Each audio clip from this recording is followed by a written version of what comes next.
अस्सलाम वालेकुम दोस्तों, अगर आप Ramzan relief package, Benazir Kafaalat program और ईद पैकेज के बारे में ताज़ा और अहम मालूमात जानना चाहते हैं, तो आज की ये वीडियो आपके लिए बहुत अहम होने वाली है।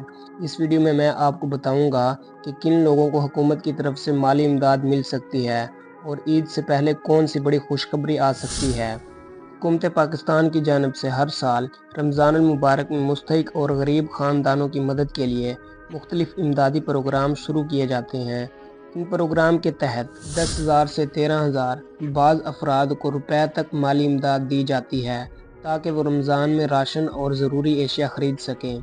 इस तरह बेनज़ीर कफ़ायत प्रोग्राम के तहत भी अहल ख़ानदान को किस्त दी जाती है, जिससे लाखों घरानों को फ़ायदा होता है। आमतौर पर यह रकम बायोमेट्रिक तस्दीक के बाद इजी पैसा, जैज़ कैश, HBL के ज़रिए वसूल की जा सकती है। इसके अलावा हुकूमत की तरफ से ईद के मौके पर बाज़ औक़ात खुसूसी पैकेज दिया जाता है ताकि मुस्तहिक अफराद अपनी ईद खुशी से मना सकें।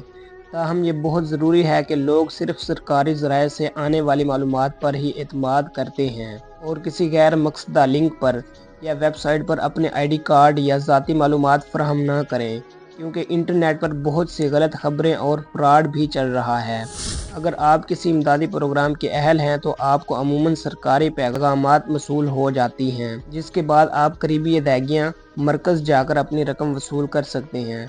दोस्तों, अगर आप चाहते हैं कि आपको रमज़ान पैकेज, ईद पैकेज और हुकूमत की तमाम नई स्कीमों के बारे में बर वक़्त दुरुस्त मालूमात मिलती रहें, तो अभी हमारे चैनल इनाम TV को सब्सक्राइब करें, वीडियो को लाइक करें और बेल आइकन को ज़रूर दबाएं ताकि आने वाली हर वीडियो आप तक पहुंच सके। मिलते हैं नेक्स्ट वीडियो में, तब तक के लिए अल्लाह हाफिज़।